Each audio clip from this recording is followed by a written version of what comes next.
प्रेम से बोलिए सदगुरु साहिब जी की जय हो। सतनाम साहिब। हम सब में बैठे परमपिता परमात्मा को शत नमन। आज आषाढ़ मास की पूर्णिमा है। इस पूर्णिमा को हम गुरु पूर्णिमा के रूप में या व्यास पूर्णिमा के रूप में भी मनाते हैं।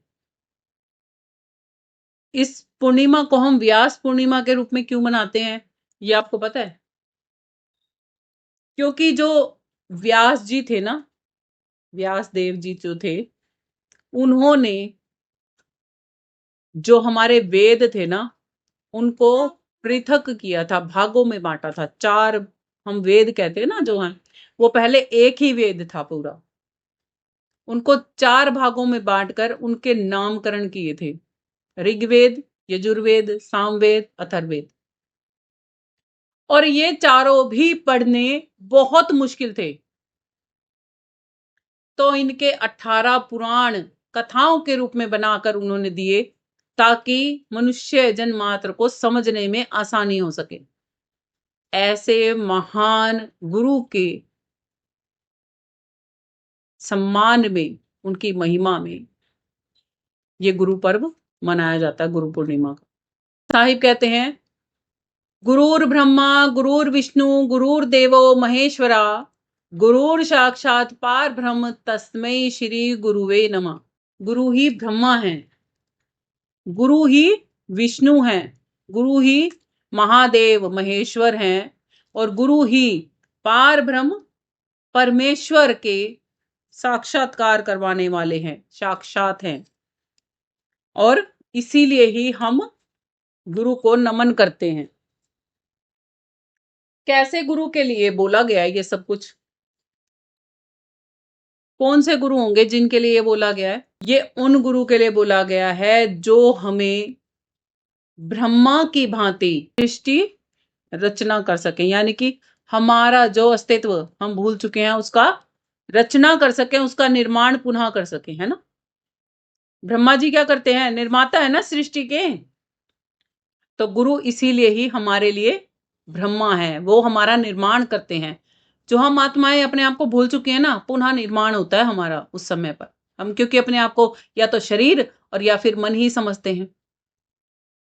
फिर कहते हैं गुरु विष्णु। विष्णु जी क्या करते हैं? अब विष्णु जी सृष्टि के पालनहर्ता कहलाते हैं, पालनकर्ता कहलाते हैं। गुरु किस चीज को पालेंगे? अब आत्मज्ञान देकर, आत्मा को उजागर करके, कर्मों से छुड़ा के, आत्मा की जो खुराक है असली वो उसको देकर उसकी मदद करेंगे। तो आत्मा का पालन पोषण करते हैं, इसलिए गुरु को विष्णु कहा जाता है। अब क्या कहते हैं? गुरु देवो महेश्वरा। महेश्वर का क्या काम बता रखा है इस दुनिया में? कहते हैं वो संहार करते हैं। गुरु हमारे अंदर में पड़े हुए अज्ञानता का संहार करते हैं। गुरु हमारे अंदर में पड़ी हुई मलिनता का, संशयों का, भ्रमों का नाश करते हैं। हो गए ना महेश्वर गुरु भी। अब कहते हैं गुरु साक्षात पार ब्रह्म। कहते हैं गुरु परमात्मा तुल्य हैं, साक्षात दर्शन करवाने वाले हैं। जो परमात्मा के साक्षात दर्शन करवा दे वो परमात्मा से कम तो है ही नहीं, इसीलिए कहा जाता है गुरु परमात्मा से भी बड़े हैं, है ना? तो कहते हैं ऐसे गुरु को मेरा नमन है, मैं ऐसे गुरु को प्रणाम करता हूं। अन्य श्रीवाणी में साहिब भी कहते हैं, गुरु को कीजिए दंडवत, कोटि कोटि प्रणाम, कीट न जाने भृंग को, गुरु कर लें आप समान। अब आपको कोई ब्रह्मा बना दे, कोई विष्णु बना दे, कोई महादेव बना दे, कोई पार ब्रह्म परमात्मा से मिलने वाला, मिलाने वाला बना दे, तो क्या करोगे? अनंत कोटि प्रणाम करना चाहिए। यहाँ तो गुरुओं को लोग लबार पता नहीं क्या क्या बोलते हैं। इसीलिए साईं बहुत पहले कह गए थे, निरंजन धन तेरा दरबार, धूप धूप में साधु विराजे, भय जो भव निधि पार, और पाखंडी की पूजा जग में, संत को कहें लबार। संतों को क्या कहते हैं? तो लबार है, बेवकूफ है, मूर्ख है। और पाखंडियों के पीछे पीछे घूमते हैं सारा दिन, उनसे जी पूछे पड़वा लो, ये करवा लो, वो करवा लो, घूमते रहो। अरे वो कहाँ का दे देंगे तुम्हें, पूछ के भी क्या कर लोगे, संसार का ही मिलेगा ना केवल। अध्यात्म दे देंगे, आत्मज्ञान दे देंगे, परमात्म ज्ञान दे देंगे, परमात्मा से भेंट करा देंगे, आवागमन मिटा देंगे, कर्मों के बंधनों से कैसे छूटा जाता है वो सिखा देंगे। इतना तो हमें श्री गीता भी सिखाती है। श्री कृष्ण जी को क्या कहा जाता है? जगत गुरु कहा जाता है। वंदे श्री कृष्णाय जगत गुरुम, ये श्री कृष्ण जी के लिए बोला जाता है। क्यों बोला जाता है? उन्होंने क्या दिया था अर्जुन को? मुक्ति का मार्ग सिखाया था ना, अध्यात्म सिखाया था ना। अब जो जितना सीखेगा उतना आ जाएगा, नहीं सीखेगा तो रह जाएगा। सच्चा शब्द भेदी गुरु हमारे अंतःकरण में क्या करता है? आत्मा का प्रकाश उजागर करता है, जो कि लुप्त प्राय सा हो गया। आत्मा अपने अस्तित्व को भूलकर अपने आप को शरीर या मन ही जो समझने लग गई है, उन आत्माओं को उनके अस्तित्व का पुनः जागरण करवाते हैं गुरु। सच्चे भेदी गुरु की बात है। गुरु और कोई होते ही नहीं है। जो कहते हैं ना गुरु गुरु बहुत होते हैं, गुरु बहुत नहीं होते। संतों ने इसीलिए कहा है गुरु गुरु तो बहुत हैं, मगर जो सिर माथे की मोड़ होता है ना, वो तो कोई विशेष गुरु होता है। शब्द विवेक की शब्द पार की 100 सिर माथे की मोड़। क्यों कहा है ऐसा? क्योंकि ज्ञान देने वाले को हम, कोई भी हमें किसी भी प्रकार का ज्ञान देता है ना, हम उसको गुरु कहते हैं। मगर यहां ज्ञानों में सर्वश्रेष्ठ ज्ञान की बात है, इसलिए कहा गया है गुरु यहां पर कि गु अंधियारा जानिए, रूह कहिए प्रकाश, मेटे अज्ञान ज्ञान दे, गुरु नाम है तास। जो आत्मा को अज्ञानता के अंधेरे से प्रकाश में ले आए, रूह में ले आए, आत्मा में ही स्थापित कर दे, प्रकाशमान कर दे, तम का नाश कर दे, उसको भक्ति का भोजन प्रदान कर दे। तीनों देव आ गए ना, ब्रह्मा विष्णु महेश, जो फिर परमात्मा का द्विग दर्शन करा दे। कहां पर आत्मा ने जाना है, उसका एग्जिस्टेंस पॉइंट उसको दिखा दे, तो वो गुरु सही मायने में गुरु होते हैं। और कोई गुरु गुरु जरूर हो सकते हैं, निचले दर्जे के होते हैं, उतना ऊंचा कोई नहीं होता। इसलिए कहा जाता है जो सर्वश्रेष्ठ होता है ना, सबसे ऊंचा होता है, उसको मस्तक की मोड़ बनाया जाता है, उसको सिर माथे पर बिठाया जाता है। सर्वस्व अर्पण हम कर देना ऐसे गुरु के लिए तो भी कम होता है, क्योंकि सर्वस्व में अर्पण क्या करेंगे? संसार का ही तो अर्पण करेंगे। वो हमें देही आत्मा का रहा है, हमारा हम कितना भी अर्पण कर ले, हमारा अर्पण कम ही तो रहेगा ना। अतुल्य वो धन दे रहे हैं, हम तो तुलना में ही दे सकते हैं कुछ भी। तो कहते हैं जो हमें संसार सागर से बाहर लेके आए, अज्ञानता से मुक्त कर दे, अज्ञानता में जो लुप्त हो गया आत्मज्ञान, उसको फिर से उजागर कर दे। इसीलिए गुरु को ब्रह्मा की संज्ञा दी जाती है। गुरु हमें संसार सागर में रहते हुए भी उससे पार करने की शिक्षा जो देते हैं, सब सिखाते हैं आत्मा को कि कैसे कर्मों को करते हुए कर्मों से बचकर निकर्मी हुआ जाता है, और आत्मा को आत्मा की असली खुराक देकर उसका भरण पोषण करते हैं। इसलिए ही गुरु को विष्णु कहा जाता है। गुरु को ही देवों के देव महादेव की संज्ञा दी जाती है, क्योंकि वे गुरु ही होते हैं जो हमारे अंतःकरण में अज्ञानता का अंधेरा तम को मिटाकर शांत रहना हमें सिखाते हैं, सारे भ्रम संशयों को दूर करके। गुरु ही हैं जो हमें पार ब्रह्म परमेश्वर से मिलने का मार्ग दिखाते हैं। जो गुरु हमें भव सागर से पार लगने में हमारे सहयोगी होते हैं और भवधार में भटकने वालों को आत्मबोध कराते हैं और फिर परमात्मा से मिलने का द्विग दर्शन देते हैं। हमें परमात्मा से मिलाने वाले गुरु ही पार ब्रह्म परमेश्वर, साक्षात पार ब्रह्म परमेश्वर कहलाते हैं। इसीलिए ही ऐसे गुरु को हम बारंबार नमन करते जाते हैं, प्रणाम करते जाते हैं। वसुदेव सुत देवम कंस चारूर मर्दनम, देवकी परम आनंदम, कृष्ण वंदे जगत गुरुम। वसुदेव के पुत्र जो हुए हैं, देव कहलाए हैं। कंस और चारूड़ का वध करने वाले जो हुए हैं, देवकी को परम आनंद देने वाले जो हुए हैं, और सारे संसार सागर में पड़े हुए जीवात्माओं को ज्ञान और मुक्ति का मार्ग जो प्रेक्षित करने वाले हुए हैं, ऐसे श्री कृष्ण जी को कहते हैं पूर्ण रूप से आकर्षण से जो भरे हुए हैं, उनको हम प्रणाम करते हैं। ये संसारी जो हम प्रणाम करते हैं ना, संसार में भी तो हमारे लिए परमात्मा है ना, तो ये उनके लिए है। तो कहते हैं श्री कृष्ण जी ने भी तो अर्जुन के माध्यम से हम पूरी सृष्टि वालों को क्या ज्ञान नहीं दिया था? आत्मज्ञान कहा भी था श्री कृष्ण जी ने कि ये ज्ञान सनातन है, पुरातन है, अब लुप्त प्राय सा हो गया है। हे अर्जुन, मैं तेरे माध्यम से फिर से इसे पुनः प्रकट करता हूं। क्या ज्ञान था वो? आत्मा अपने अस्तित्व को भूल गई थी, वही ज्ञान। और अर्जुन उस समय पे किस चीज में ग्रसित था? मोह में पूर्ण रूप से ग्रसित था कि हाय मेरे घर वाले, मेरे पितामह, मेरे गुरुजन, मेरे भाई बंधु ही तो हैं ये, इनको मैं कैसे मार दूं? मगर उनका अपराध जघन्य था, असहनीय पीड़ा देने वाला था, इसलिए वो क्षमा के लायक नहीं थे। जब श्री कृष्ण जी ने एक बात कही थी ना कि हे अर्जुन, कि ये तो अपने कर्मानुसार खुद ही मर जाएंगे, तू इन्हें मार या मत मार, तब मुझे ये लगता है कि एक बार अर्जुन को ये कह देना चाहिए था, हे माधव फिर मैं इन्हें नहीं मारता। जब ये अपने कर्मों से खुद ही मरे पड़े हैं तो मरो वो को मैं है कि वो मारूं? अर्जुन को फिर वो समझाते हैं, आत्मज्ञान देते हैं। आत्मज्ञान देते हुए क्या कहते हैं? हे अर्जुन, जिन्हें तू मेरे प्रियजन कह रहा है ना, ये तो सब आत्माएं हैं और कर्मानुसार आवागमन में, सुख दुख में, पाप पुण्यों में, जन्म मरण में भोगता बन के घूमती रहती है। आत्मा जन्मा है, अजर है, अमर है, अविनाशी है, जिसका कभी नाश ही नहीं होता।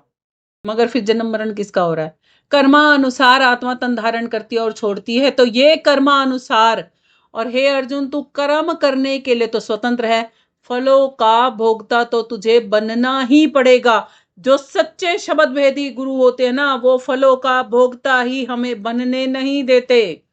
कर्म करते करते हम कर्मों से विहीन कैसे हो सकते हैं, वो ये सिखाते हैं। अब आप उदाहरण से समझो इस बात को कि सपोज करो आपको भी किसी ने कोई गालियां बक दी और आपने अपने गुरु को बोला कि गुरु जी, उसने तो मुझे है ना ऐसे ऐसे गालियां बक दी, अब मेरा तो है ना जी कुलमिला रहा है, मेरा जी करता उसको 10 गालियां बकूं, और बार बार उसी का चिंतन आता है। तो गुरु क्या कहते हैं? कभी प्यार से कहेंगे, छोड़ दे बेटा, उनकी बातों को छोड़ दे, तू वो जैसा कर रहे हैं ना वो वैसा भर लेंगे, तू छोड़ दे। और जब हम नहीं छोड़ते तो फिर डांट के भी कहते हैं, अरे मूर्ख, अरे अज्ञानी, सारी उम्र क्या उन्हीं के साथ बितानी है? कुछ भक्ति में दिमाग लगा ले, भक्ति कर ले, वो तेरे साथ जाएगी। हटा दिया ना हमारा चिंतन वहां से, हटाते हैं ना गुरुजन। क्या कहते हैं? वो तो अपने कर्मों से खुद ही मर जाएंगे, खुद ही परेशान है, तू क्यों उनके बारे में सोच सोच के खुद को परेशान और कर रहा है? भला किसी ने तेरी गाल पे एक थप्पड़ लगा दिया तो पुनः पुनः अपनी गाल पे 10 थप्पड़ कौन मारता है? मारते हैं क्या हम? और जितनी जोर का उसने मारा उससे भी ज्यादा जोर जोर की हम अपने मुंह पे चांटे मारते हैं कि उसने ऐसे चांटा मारा था खींच के, ऐसे चांटा मारा था खींच के, बार बार मार मार के दिखाते हैं। मगर हम जब लोगों की बातों को ऐसे बार बार पकड़ पकड़ के रखते हैं तो वो हमारे अंतःकरण पे जितने चांटे हम मारते हैं, उसने तो एक ही मारा, हमने कितने मारे? उससे ज्यादा तो अपराधी हम हो गए। ये सब चीजें संत जन सिखाते हैं हमें। इसीलिए संत जन कहते हैं कि गाली आवत एक है, पलटत होत अनेक, कहें कबीर मत पलटिए, रहे एक की एक। गाली ही से उपजे कष्ट कलह और मीच, छोड़ी चले सो संत है, लाग मरे सो नीच। कहते हैं दुर्जनों के मुख को बंद करके रखो। कैसे बंद करके रखोगे? उनसे दूरी बना के रखो तो अपने आप बंद हो जाएंगे। सुजन के मुख अमी बसत है, जब बोले तब आवे प्यार, और दुर्जन का मुख बंद करी डालो, भट्टी भरे अंगार। बंद करने के लिए अब दुर्जन के मुंह में क्या आप कुछ डाल सकते हो जाके कि भाई तू चुप हो जा? क्या मतलब है इस बात का? कि दुर्जनों से दूरी बना लो, सुजनों के संग रहने लग जाओ, उनका सानिध्य करने लग जाओ, और कुछ नहीं कर सकते तो अच्छी अच्छी बुक्स हैं, अच्छे अच्छे आजकल तो फोन चले बड़े हैं, यूट्यूब पे बहुत अच्छे अच्छे भजन, बहुत अच्छे अच्छे कीर्तन, सत्संग, संकीर्तन, पता नहीं कितना सब कुछ आता है अच्छाई का संग करना हो तो। और वहीं अगर आपने बुराई का संग करना हो तो बहुत अश्लील वीडियो भी आती है, वो देखने लग जाओ। कॉमेडी के नाम पे पता नहीं क्या क्या करते हैं लोग, कितनी बेइज्जतियां करते हैं, क्या क्या बकते हैं, सब गंद है वो। अब अपनी मर्जी है, जिसको जो भावे सो लेवे। अगर आप सच्चे शब्द भेदी गुरु की शरण में जाओगे, वो आपको इन चीजों से दूर करेगा ही करेगा, उसका काम ही यही है। अरे जब सुनार का काम सुनार बने का है, किसान का काम खेती करने का है, जोहरी का काम हीरे पर रखने का है, तो भला सच्चा शब्द भेदी गुरु आपको बदलेगा नहीं तो फिर क्या करेगा? इसीलिए पलटू साहिब जी क्या कहते हैं, मुझे तो मेरे गुरुजी ने पलट दिया। उनका नाम कुछ और था, जब वो पलट गए थे ना तब उनका नाम पलटू पड़ा था। और आज तक उनका नाम असली तो किसी को पता ही नहीं है, सबको पलटू ही पता है। कहते हैं मैं तो पलट गया, अब तो पलटू हो गया, बस पलटू ही रहूंगा अब तो मैं, और दुनिया को भी पलटना ही सिखाऊंगा। सबने पलटू बनना है कि नहीं बनना, पलटना है कि नहीं पलटना? नहीं पलटना तो जहां पड़े हो पड़े रहना, नहीं तो पलट जाओ, पलटू बन जाओगे। इस दुनिया से पलटा ही खाना है बस, पलटू बनने में बहुत लंबा वो नहीं है। जैसे बुल्ले शाह जी से पूछा था किसी ने कि रब दा किवें पावना, तो कहंदे रब दा किवें पावना, इत्थे सुटना उत्थे लावना। प्याज की पौध लगा रहे थे बुल्ले शाह जी, कहते इत्थे से उखाड़ो उत्थे ला दो, हो गई। ध्यान ही तो है, ध्यान जितना संसार में लगाना है उतना संसार में लगा दो, और जितना संसार से परे करके मालिक में लगाओगे उतना मालिक के हो जाओगे। और ये ध्यान के साथ में क्या चल रही है, श्वासें ही तो चल रही हैं। क्या पता कौन सा पल अंतिम पल हो, इसलिए हर श्वास दर श्वास आती जाती हर एक श्वास में केवल याद हो तो हे प्रभु तेरे नाम की हो, वरना तो श्वास ही ना हो, तब तो जीवन का मजा है, नहीं तो कोई मजा नहीं। और परमात्मा के नाम के बिना जितना भी जीवन है ना, वो मात्र सजा है। कैसी सजा है? लक 84 की घोर सजा मिलेगी, पाप पुण्य कर्मों में आत्मा संती चलेगी। हे सूरता तो रोती चलेगी, जब जब 84 की खानी मिलेगी। हे सूरता तू रोती चलेगी, जब जब 84 की खानी मिलेगी। क्यों भटकना चाहते हैं भवसागर में? तरस नहीं आता खुद पे? थके नहीं है दुख झेल झेल के? मजेदार लगते कि ये दुख संसार के? कभी 2 पल को रोते हो, कभी 2 पल को हंसते हो, क्षण बिंगुर हंसी होती है चेहरों पर, और वो हंसी भी आधे से ज्यादा तो टेंशनों में भरी होती है। कोई खुशी भी होती है ना घर में, किसी की शादी भी हो, तब भी लोगों के मुंह पता है टेंशनों से भरे होते हैं। किसी का तो मुंह यूं चढ़ा होता है कि हमारा सम्मान नहीं हुआ, किसी का मुंह यूं चढ़ा होता है कि हाँ इनका करना पड़ेगा, कैसे होएगा कैसे नहीं। अरे वो खुशी है कि टेंशन है? खुशी किसको कहते हैं यही भूल गए हम तो। कोई त्योहार बाद में मनाने लगते हैं, पहले तो टेंशनें कर लेते हैं, अब ये करना पड़ेगा, हाय अब वो करना पड़ेगा, अब यूं करना पड़ेगा, अब यूं करना पड़ेगा। खुशी तो वही टेंशन ले उड़ी आपकी। कहाँ रहा वो चाव, कहाँ रही वो खुशी अंदर में? वो तो सब टेंशन ने खा ली। अब तो क्या है, बस आप वो दिखावे वाली मुस्कुराहट चेहरे पे लेके और है ना अपना लग रहे हो अपने काम करने कि हाँ भाई कुछ छूटना नहीं चाहिए, जिम्मेवारी है। वो चाह वो उमंग कहाँ है? कब होगी वो? जब आपकी पहले से ही लिस्टिंग सब चीजें की बनी हो, सब काम आपके परफेक्ट हो, फिर आप इंजॉय कर सकते हो मजे से हर एक चीज को कि हाँ भाई हमारे तो सारे काम पूरे हैं। इसीलिए क्या कहा जाता है, मालिक के घर जाने के लिए भी ना अपने पहले ही निपटा लो सारे काम। वहां जाना है ना तो बंदे भक्ति धन का झोला भर के चलना पड़ेगा, और जो संसारी बोझा उठा लिया ना एक भी, तो यहीं रह जाएगा। श्री कृष्ण जी कहते हैं कि आत्मा कर्म करने के लिए स्वतंत्र है, अपितु कर्मों के फलों को भोगने के लिए उसकी गुलाम भी है। श्री कृष्ण जी ने ही श्री गीता में बताया है कि हे अर्जुन, यदि तुम तत्वदर्शी संतों की शरण में जाते हो, श्रद्धा भाव से दंडवत प्रणाम करते हो, उनकी सेवा करते हो, और यदि वो आपकी सेवा से खुश हो जाते हैं, मतलब कि क्या करना है, संतों की शरण में जाके संतों को खुश करना है। और फिर यदि वो तुम पे किसी दिन खुश हैं, तुम पे प्यार आ रहा है, उस दिन तुम पूछ सकते हो उनसे, क्या, आत्मज्ञान पूछ सकते हो। जब वो तुम्हें वो आत्मज्ञान दे देंगे, वो ब्रह्म अग्नि उद्गारित तुम्हारे अंदर में करवा देंगे, तब तुम उस ज्ञान अग्नि में अपने किए गए कृत शुभ अशुभ कर्मों को दग्ध कर सकते हो। बचने का तरीका बता दिया कि नहीं बता दिया उन्होंने। अब कोई ब्रह्म अग्नि उद्गारित करता ही नहीं है। अब क्या कहते हैं, पांडव भी मरने के बाद नरक में गए थे। क्यों जाना पड़ा था उन्हें नरक में? सबसे मोटा कारण यही है कि ज्ञान तो सुना, ज्ञान पर अमल नहीं किया। कर्म तो किया, नहीं कर्मी नहीं हुए। और क्या कहा था उन्होंने कि कर्म करने के बाद आत्मा कर्मों के फलों में बंधती है। अगर तो फलों में नहीं बंधेगी तब मुक्त हो सकती है। अब देखो, आपको एक और उदाहरण मालिक भेज रहे हैं, वो सुनाती हूं, उससे आपको समझ में आएगा बहुत अच्छी तरह कि कैसे हम कर्मों के बंधनों में बंध सकते हैं और कैसे हम छूट सकते हैं। एक किसान है, अपने घर के बाहर या अपने आंगन में लगा लो, एक पौधा लगाता है आम का।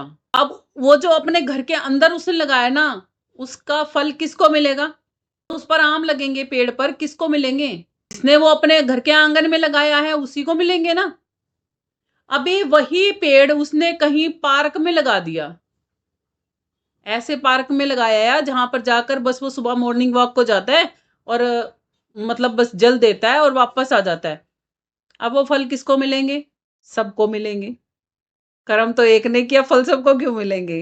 वो कर्मों के फल से वो व्यक्ति मुक्त हो गया, मुक्त हो गया ना, क्योंकि पौधा भले ही उसने लगाया था, कर्म भले ही उसने किया था, मगर फल, फल के लिए वो वहां पर रुका नहीं हुआ कि मुझे फल चाहिए। इसीलिए कहा जाता है इच्छा विहीन, वो परमार्थ के लिए उसने पौधा लगा दिया ना वहां पर, कि कोई आओ, आते जाते को छाया मिलेगी, फल मिलेगा, मुझे क्या मतलब, मैंने तो बस एक लगाना था तो लगा दिया। समझ गए अब क्या है? समझ में आया कर्म की थ्योरी कैसे है? इसीलिए कहा जाता है कर भला होगा भला, अंत भले का भला, कर बुरा होगा बुरा, अंत बुरे का बुरा। अगर जो लोग अपने ही अपने बारे में सोच सोच के जीते हैं ना, कि मैं, मेरा परिवार, बस हो गया छुट्टी, तो वो यहीं पर रह जाते हैं, क्योंकि उनको कर्मों के फल मिलते ही रहेंगे, मिलते ही रहेंगे, मिलते ही रहेंगे। और जो परमार्थ कर जाते हैं, जो परमार्थ में अपना धन लगा जाते हैं, उनको फलों का भुगतान नहीं करना पड़ता। फिर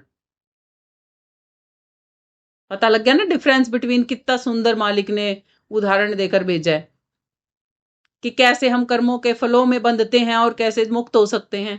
कर्म देखो वहां पर भी है पेड़ लगाने का ही, कर्म अपने घर में भी है पेड़ लगाने का ही। अपने घर में लगाया तो खुद ही को मिलेंगे ना सारे, जितने भी हैं वो। और बाहर लगाया तो बाहर तो मर्जी है, अपने घर में लाना चाहो ले आओ, नहीं तो दुनिया खा ही रही है ना मर्जी। तो संत जन इसीलिए ही क्या करते हैं, मुक्त कर देते हैं। कर्म वही है सेम, एक में बंधन है और एक में मुक्ति है। संत जन ऐसा मार्ग दिखाते हैं हमें। तो कहते हैं तत्वदर्शी संतों की शरण में जाकर आत्मज्ञान लेकर, और क्या करना है, शुभ अशुभ कर्मों को आत्मज्ञान अग्नि में दग्ध कर देना है। जिससे क्या होगा हे अर्जुन, तू कर्मों के बंधनों से, देखो बताया है, कर्मों के बंधनों से मुक्त होकर मेरे निज धाम को आ जाएगा। और जिससे तेरा तम अज्ञान मिट जाएगा, उस आत्मज्ञान अग्नि के उद्गारित होने से। जब अज्ञान मिटेगा, तिमिर मिट जाएगा हमारे अंदर से, कर्मों के फलों के हम भोगता नहीं रहेंगे, तो हम मुक्त हो जाएंगे ना। इसीलिए ही श्री कृष्ण जी के ज्ञान को कहा जाता है कि वो ज्ञान मोक्ष प्राप्त करवाता है। बशर्त है कोई समझने वाला चाहिए, तभी तो मोक्ष मिलेगा। अगर नहीं समझेंगे तो कैसे मिलेगा। और श्री कृष्ण जी को इसीलिए कहा जाता है वंदे श्री कृष्णाय जगत गुरु नमः। गुरु पूर्णिमा पर आपको बताया था अभी थोड़ी देर पहले भी गुरु व्यास देव जी के बारे में। गुरु पूर्णिमा का ये पर्व, ये गुरु पूर्णिमा मनाई ही गुरु व्यास देव की वजह से जाती है। गुरु व्यास देव जी का जन्म हुआ था क्योंकि आज के दिन, और वो पुत्र किसके थे? वो पराशर ऋषि और सत्यवती के पुत्र थे। और आपको पता है पराशर ऋषि सत्यवती के साथ संभोग करने की वजह से ही अपने भक्ति से गिर गए थे। फिर भी क्योंकि वो, देखो अब दो कर्म है यहां पर भी, वो अपनी भक्ति से भले ही गिरे थे मगर पुत्र की प्राप्ति कैसे की हुई? क्योंकि भक्ति पहले की कमा रखी थी ना, तो कैसा पुत्र प्राप्त हुआ? बहुत ज्ञानी विद्वान, जो ये गुरु व्यास देव जी का ही आगे वंश चला था जिसमें महाभारत हुई थी। कौरव पांडव बने थे ना जो, ये गुरु व्यास देव जी का ही वंश था। इसीलिए ही आपको सारी ये आज श्री गीता पर, महाभारत पर ये सब चीजें बताई जा रही हैं। और गुरु व्यास देव जी ने महाभारत का किस्सा पहले ही अपने ग्रंथ में लिख दिया था। देख लो कितने विद्वान थे वो। कहते हैं गुरु व्यास देव जी त्रिकालदर्शी थे, उन्हें सब कुछ पहले ही दिख जाता था। तो कहते हैं गुरु व्यास देव जी पराशर ऋषि और सत्यवती जी के पुत्र थे। गुरु व्यासदेव जी ने ही वेदों को 4 भागों में विभाजित किया था, जिनके नाम है ऋग्वेद, यजुर्वेद, सामवेद और अथर्ववेद। इन चारों वेदों से ही उन्होंने 18 पुराणों का पुनः निर्माण किया था। क्यों किया था? क्योंकि ताकि आम जनमानस को सरलता से ये वेद समझ में आ सके। वेदों में उपस्थित ज्ञान अत्यंत ही कठिन और मुश्किल था, गूढ़ था, जो कि आम इंसान समझ नहीं सकता था। इन पुराणों की रचना के माध्यम से व्यासदेव जी ने कथाओं के माध्यम से, जैसे आपको बीच बीच में स्टोरी वगैरह कुछ ना कुछ बता रहे हैं ना समझाने के लिए, ये कथाएं किससे केवल आप समझो केवल समझाने मात्र का जरिया है। और आज लोगों ने क्या कर रखा है? इन्हीं के ही वर्त बना बना के ना जगह जगह पाखंड फैला रखा है, चीजें समझी नहीं है। अब मान लो कोई ये आम का पेड़ का उदाहरण दे दिया ना, क्या होगा? हमारे जो आने वाले पीढ़ी वाले जब इसको सुनेंगे ना, आम के पेड़ की ओर पूजा लग जाएंगी करने। ये ना समझी वाली बीमारी है कि पेड़ लगाने को नहीं बोला गया, उसमें उदाहरण के द्वारा समझाया गया है केवल कि कर्मों को कैसे काटना है। कर्म कोई ऐसे तो है नहीं जो बाहर से दिखते हो कि आपको बता दें, बिना उदाहरण के समझ में आता नहीं है किसी को। तो संतों ने ये उदाहरण लिए थे कथाओं के। खुद स्वयं जब गुरु व्यास देव जी ने ही ये बात बताई है कि भाई ये कथाओं के माध्यम से आम जनमानस को वेद सरल करके समझ में आए, इसलिए बनाए गए थे ये पुराण 18। व्यासदेव जी ने कथाओं के द्वारा वेदों के ज्ञान को सरलता भाषा शैली में लाने का प्रयास किया था और उन्हें किस्सों कहानियों के रूप में प्रेषित किया था। गुरु पूर्णिमा का यह दिन हम सब लोगों के जीवन में गुरु के महत्व को दर्शाता है कि गुरु हमारे लिए क्या हैं, कितने इंपॉर्टेंट हैं, क्यों होने चाहिए हमारे जीवन में गुरु। जब राम कृष्ण जी जैसे आए, खुद साहिब ने भी आकर यहाँ पर गुरु बनाए। साहिब गुरु के गुरु बने, फिर गुरु के ही शिष्य बन गए। गुरु रामानंद जी को ज्ञान भी दिया और उन्हीं के ही शिष्य बन गए। देखा कोई इतना कमाल का गुरु कि अपने गुरु को ज्ञान देकर फिर खुद ही शिष्य बन जाओ।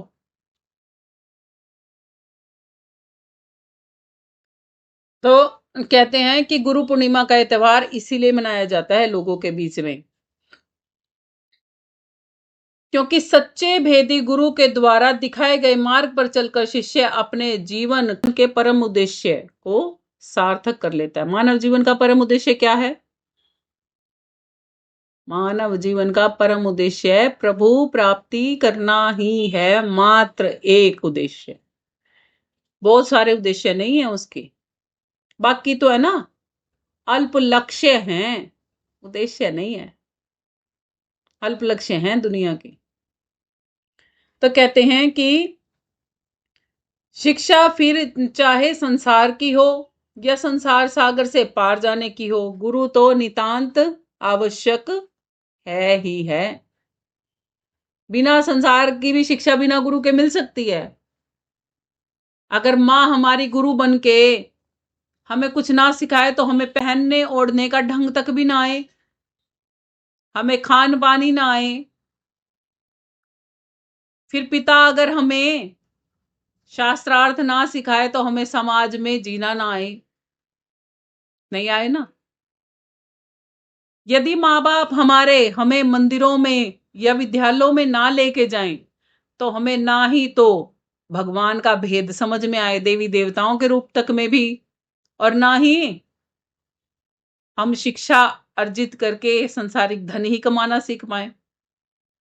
तो वो भी गुरु जरूरी है ना। हमारे जीवन में सर्वोपरि गुरु वो गुरु होता है जो हमें आत्मज्ञान दे और परमात्म ज्ञान देकर प्रभु भक्ति से पूर्ण रूप से जोड़ दे। जब तक वो गुरु नहीं मिलता ना, इसीलिए उसको कहा जाता है सत्य का गुरु। सतगुरु भी बहुत जगह बोलते हैं, वो हमारे सर माथे का मोड़ होता है। जब तक वो जीवन में नहीं आता ना, तब तक हमारी यात्रा जीवन की पूर्ण नहीं होती। गुरु के बिना तो जीवन में घोर अंधियारा ही होता है। कबीर साहिब जी भी कहते हैं, अंधियारा जानिए रूह कहिए प्रकाश, मेटे अज्ञान ज्ञान दे गुरु नाम है तास। गुरु को कीजिए दंडवत कोटि कोटि प्रणाम, कीट ना जाने भृंग को गुरु कर लें आप समान।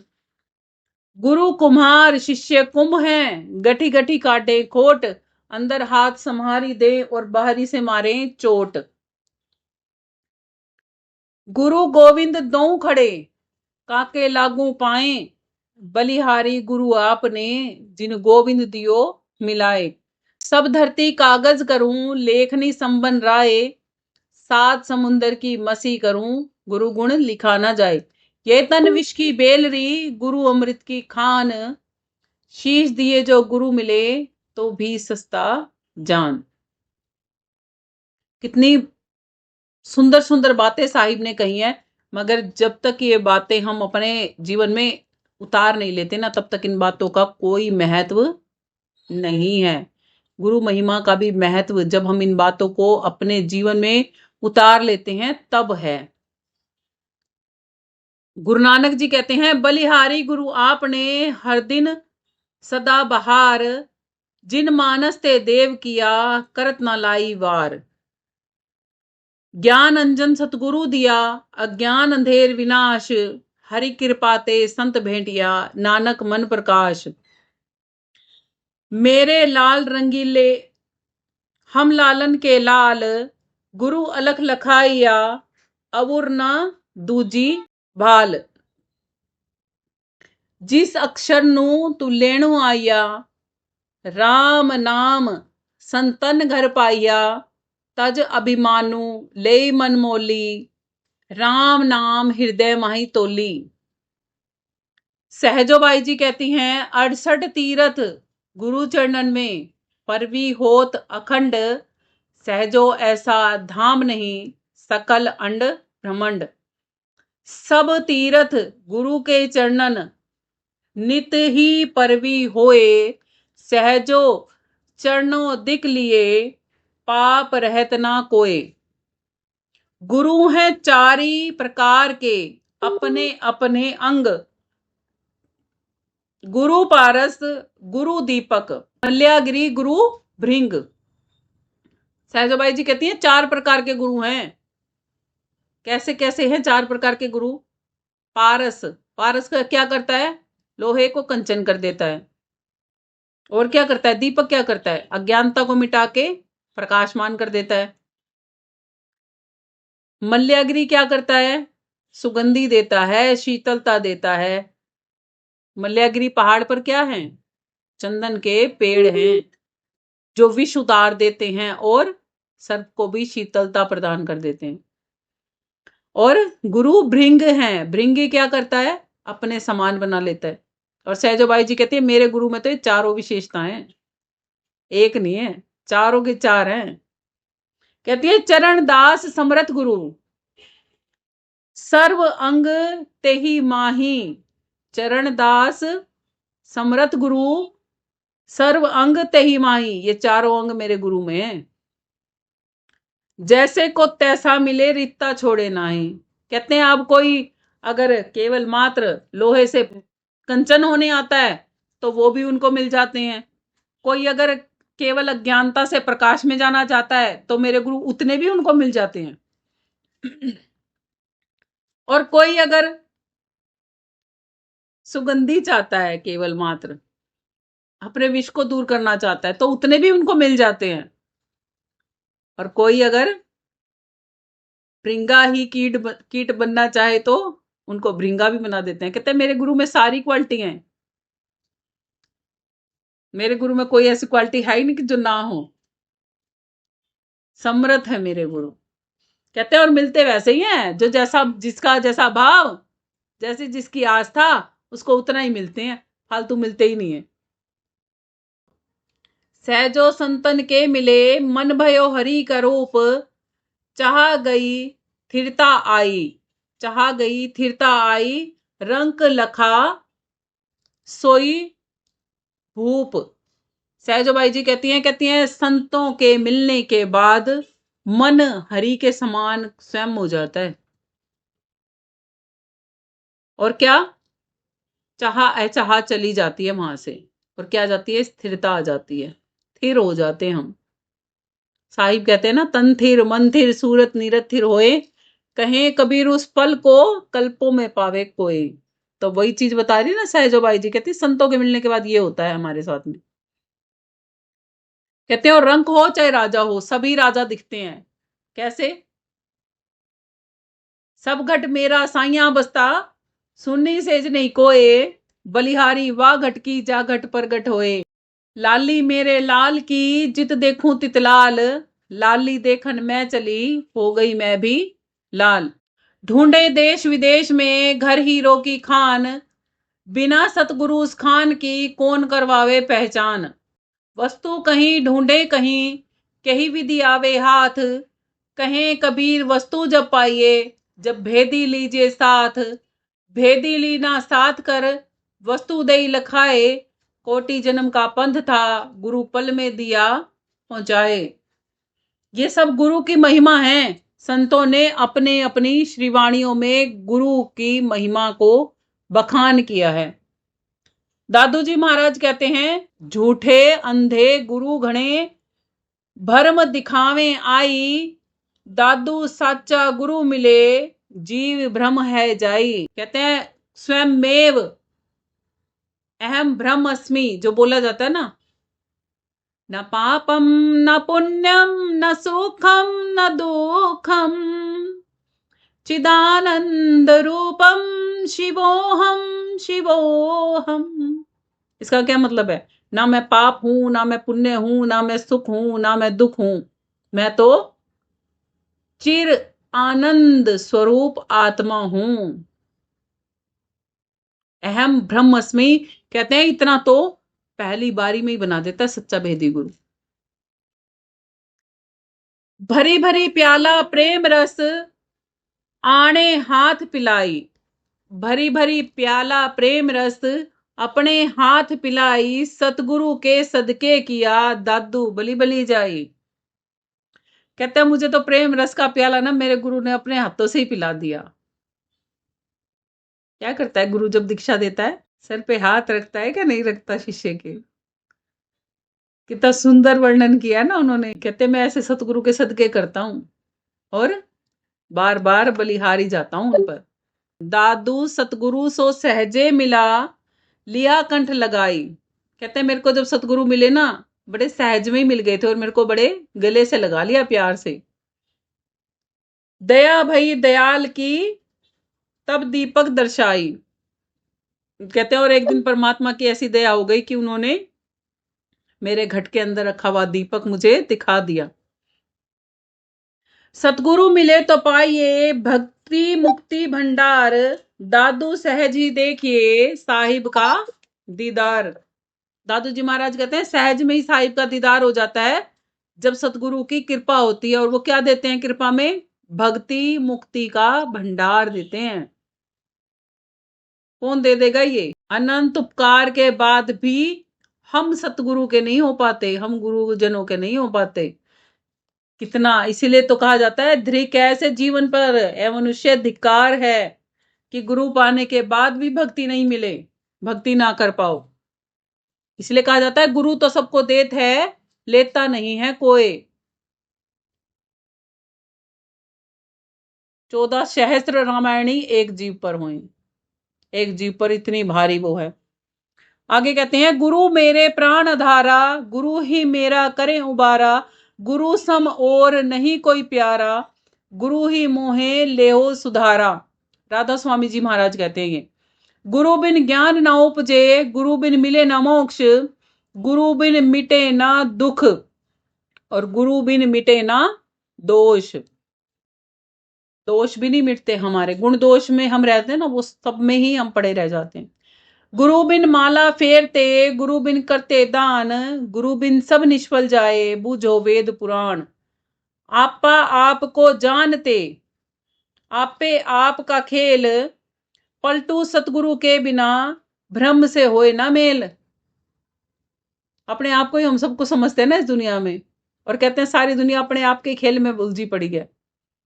कहते हैं और सतगुरु के बिना मिले ब्रह्म से भी मेल नहीं होता, आत्मा से भी मेल नहीं होता। गुरु बिन माला फेरते, जन्म गवाए लोग, पलटू गुरु चरणन बिना, भटकत भटकत करें भोग। लग 84 में क्या मिलेंगे? कर्मों के फलों के भोग ही तो मिलेंगे। कहते हैं भटकते भटकते लोग भोग में ही ग्रसित घूमते रहेंगे। तुलसी साहिब जी कहते हैं गुरु बिन भव निधि तरेहू नहीं कोई, सो हरि विरंची सम कोई होई। कहते हैं गुरु के बिना भव सागर से पार कोई भी नहीं हो सकता। चाहे आप हरि यानी कि विष्णु क्यों ना हो, आप चाहे विरंची ब्रह्मा जी क्यों ना हो, आप चाहे शंकर स्वयं शिव जी भी क्यों ना हो, आप भव सागर से पार नहीं हो सकते। संसार सागर में विष्णु जी के अवतरित अवतार आते हैं। राम जी और कृष्ण जी ने भी गुरु यहां पर बना के गुरु परंपरा को, गुरुओं को विशेष महत्व दिया है। कहते हैं गुरु बिन ज्ञान नहीं हो सकता हमें। आगे कहते हैं तुलसी साहिब जी, गुरु की महिमा अनंत, अनंत किया उपकार, लोचन अनंत उघाड़िया, अनंत दिखावनहार। संत कहें असी नीति प्रभु, श्रुति पुराण मुनि गाव, होई ना विमल विवेक अरु, गुरु संग किए दुराव।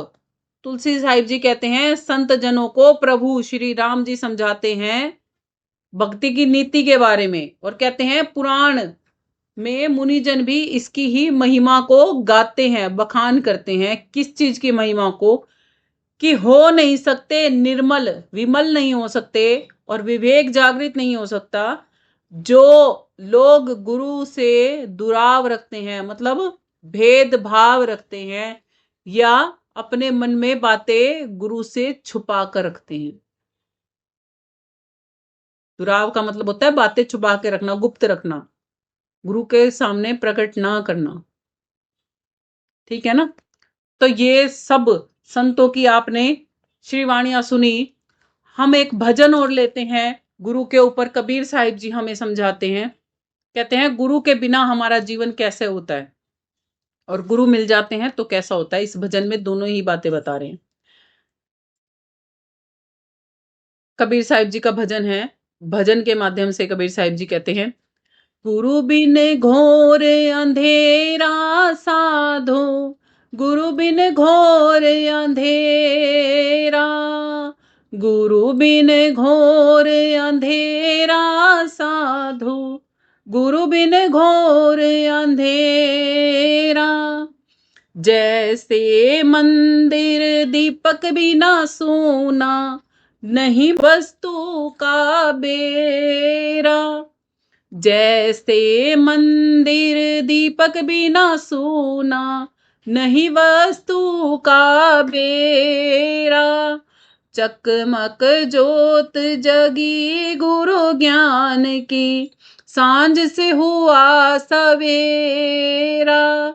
जगमग जोत जगी गुरु ज्ञान की, सांझ से हुआ सवेरा। गुरु बिन घोर अंधेरा साधो, गुरु बिन घोर अंधेरा। जब लग सुरती रहे कबारी, नहीं प्रियतम का बेरा। जब लग कन्या रहे कवारी, नहीं पति का बेरा। आठों पहर रहे अज्ञान में, खेले खेल घनेरा। आठों पहर रहे अज्ञान में, खेले खेल घनेरा।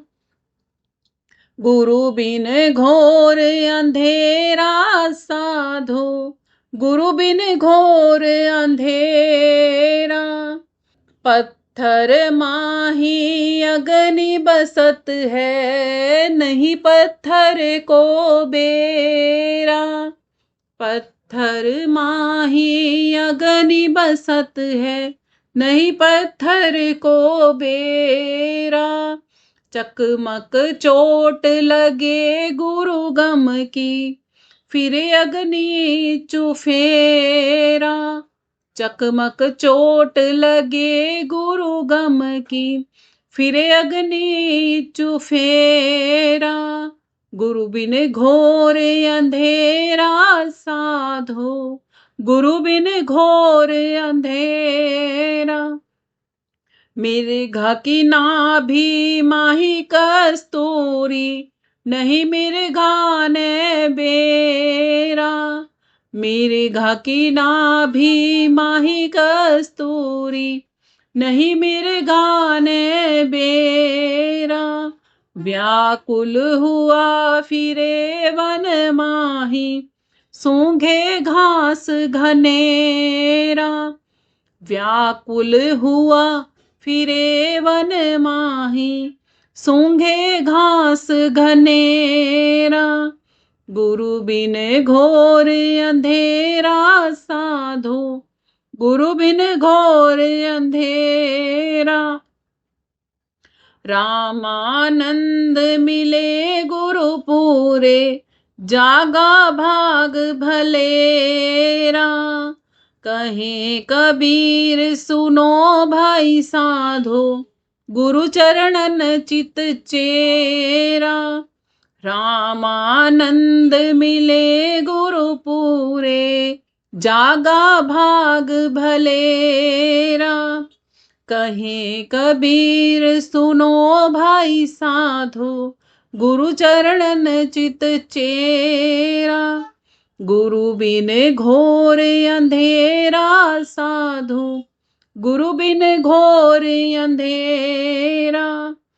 गुरु बिन घोर अंधेरा साधो, गुरु बिन घोर अंधेरा। तो साहिब क्या कहते हैं? गुरु बिन घोर अंधेरा साधो, गुरु बिन घोर अंधेरा। कैसे अंधेरा है? जैसे मंदिर तो है, मंदिर में दीपक नहीं जल रहा, तो जो वहां मंदिर में वस्तुएं रखी हैं वो हमें स्पष्ट दिखाई नहीं देंगी, रात के समय में नहीं देंगी ना। और कहते हैं जैसे ही हम जोत जगाएंगे ना, जैसे आत्माएं अपने अंदर में जोत जगी होने के बाद भी जोत को नहीं देख पा रही है, ऐसे ही कहते हैं कि जब गुरु ज्ञान की जोत जगती है तो सांझ में, अंधकार में, रात में भी सवेरा हो जाता है। और ये तो उन्हीं को पता है जो भक्ति करते हैं, सही मायने में ही रात में भी चांदना हो जाता है।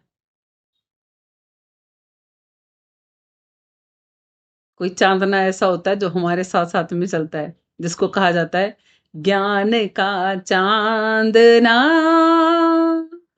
भया आकाश में मगन ये मन भया,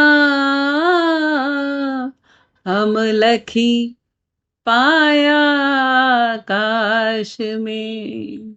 आगे चलते हैं। आगे साहिब कहते हैं, जब लग सुरती रहे कवारी, या जब लग कन्या रहे कवारी, नहीं प्रियतम का बेरा, नहीं पति का बेरा।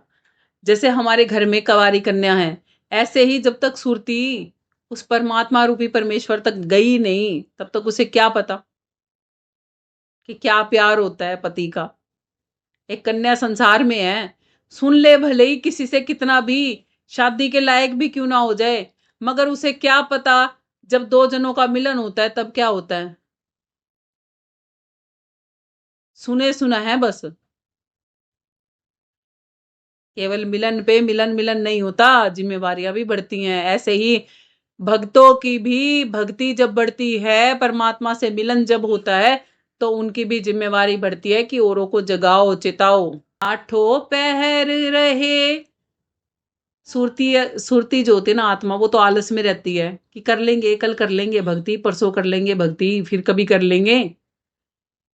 और कन्या जो होती है वो क्या होती है, अज्ञानता में जीती है। हम कहते भी है ना अपने बच्चियों को, बेटा अभी तुमने दीन दुनिया का नहीं पता, जब ब्याह हो जाएगा ना उसके बाद पता चलेगा जिम्मेवारी किसको कहते हैं। अभी तो तू बड़े खेलों में, बड़ी मटर गश्तियों में रवे है ना। क्या कहते हैं, खेले खेल घनेरा। और ऐसे ही सुरती के लिए कहा जा रहा है कि भाई आत्मा आलस में रहती है और परमात्मा के भेद को नहीं जानती, तो संसार में ही गमन करती रह जाती है, ये संसारी खेल में ही, भवदार में ही डूबती रह जाती है। आगे कहते हैं, पत्थर माही अग्नि बसत है। देखो कितने सुंदर सुंदर उदाहरण साहिब सारे दे रहे हैं हमार को, ताकि खूब अच्छी तरह समझ में आ सके। अब चकमक पत्थर के अंदर आग होती है, पत्थर को पता है क्या आग है मेरे अंदर में, कब पता लगता है, जब उस पर चोट मारते हैं ना दूसरे पत्थर से, तब क्या होता है, चिंगारी निकलती है। तो कहते हैं, चकमक चोट लगे गुरु गम की, अग्नि फिरे चहु फेरा। और कहते हैं जब आत्मा के अंदर में भी वो चकमक वाली ज्योति जगती है ना, और जब गुरु सिखाता है, चोट मारता है, कहाँ वह पड़ी है सुरती संसार में, क्यों नहीं जगती, क्यों नहीं चेतती, तब तो जो चारों तरफ घूमता है उसका चक्कर, जैसे कृष्ण जी के हाथ में सुदर्शन चक्कर घूमता है ना, ऐसे गुरु का चक्कर घूमता है फिर सुरती के चारों तरफ। जो मजा आता है उसमें, जो आनंद आता है। आगे कहते हैं, मृगा की नाभि माही कस्तूरी, नहीं मेरे गाने बेरा। कहते हैं नाभि में ही कस्तूरी है, ऐसे ही हमारे अंदर में ही परमात्मा कहीं बसता है। कहते हैं और वो मृग क्या करता है, जब कहीं पर पेशाब करता है ना, तो उसको सुगंधी आती है, और उस सुगंधी की तलाश में वो सारे वन में भटकता फिरता रहता है। ये भूल जाता है कि ये सुगंधी तो मैंने ही अंदर से बाहर है की है। कितनी कस्तूरी में सुगंध होती होगी कि उसके पेशाब में भी वो सुगंध आ जाती है, और उस सुगंध को सूंघने के लिए, उस सुगंध को पाने के लिए मृगा वन वन घूमता रहता है। कहते हैं कि उसको यही नहीं पता होता कि उसके अंदर ही सुगंधी बसती है ये। अब कहते हैं साहिब, रामानंद मिले गुरु पूरे, जागा भाग भलेरा। कहते हैं मेरा भाग्य जग गया, मेरे को रामानंद जी गुरु मिले। और रामानंद जी गुरु जी कहते हैं मेरा भाग्य जाग गया, मुझे साहिब मिले। ऐसा शिष्य मिले तो बात बने, और ऐसा गुरु मिले तो बात बने, है ना। ऐसा शिष्य किसको मिलेगा, जो अपने गुरु को ज्ञान दे के फिर खुद उसका शिष्य बन जाए, है ना। नहीं मिल सकता ना, ऐसा कमाल होता है, देख लो। साहिब से ऊंचा इसीलिए कहते हैं कोई नहीं है। साहिब ने गुरु भी बना लिए, खुद भी गुरु बन गए, शिष्य भी रह गए। साहिब तो साहिब ही हैं, लीला ही नहीं आ रही है उनकी तो। भारत में नोट छापने की टकसाल है, पता है किसी को कहां पर है? भारत में 4 टकसाल हैं और चारों टकसालों का नाम जहां पर है ना वो उनके वो नोटों पे मेंशन होते हैं। 4 टकसाल है भारत में, नोट छापने की 4 जगह हैं और उन चारों जगह के हमारे नोटों पे पता कैसे लगेगा ये नोट कौन सी टकसाल में छपा है? कहीं तो मेंशन होगा ना उन नोटों पे, उन सिक्कों पे। देख लो हम कितने मूर्ख हैं, हमारे हाथों में नोट रहते हैं, सिक्के रहते हैं, हमें फिर भी नहीं पता कि भारत में 4 टकसाल है। आप कमेंट में लिख के बताना कि कहां पर है वो 4 टकसाल है और कैसे पहचान की जाती है नोटों पे। इसलिए पलटू साहिब जी कहते हैं, हीरा तहां न खोलिए जहां कुजड़ों की हाट, बांधो चुपके मोटरी और लागो अपनी पाट। मत दो ऐसे लोगों को। और साहिब कहते हैं, जब मुझे गुरु मिले ना पूरे, जिन्होंने मुझे टकसार दिया, तो मेरे सभी भ्रम मिट गए अंधकार रूपी। किस चीज पे से चले थे हम भजन में? गुरु बिन घोर अंधेरा। और जब कहते हैं मेरे को पूर्ण गुरु मिल गए ना, तो वो अंधकार, वो तम नष्ट हो गया। गुरु की महिमा इसीलिए ही अनंत है कि गुरु हमें इस अज्ञानता अंधकार से निकालकर, कि हम तन हैं या हम मन हैं, हमें आत्मा में स्थापित होना सिखाते हैं। हमारी आत्मा का कल्याण करते हैं गुरुजन। इसीलिए ही ऐसे गुरुओं को अनंत कोटि प्रणाम हमें हर समय करना चाहिए और गुरुओं की इस महिमा को हमें हर एक जन जन तक पहुंचाना चाहिए, ताकि जो गुरुओं के बारे में लोगों का अंधविश्वास बढ़ा हुआ है ना, कि गुरु ढोंगी होते हैं, पाखंडी होते हैं, ये होते हैं, वो होते हैं, सभी कोई नहीं होते, अच्छे भी होते हैं।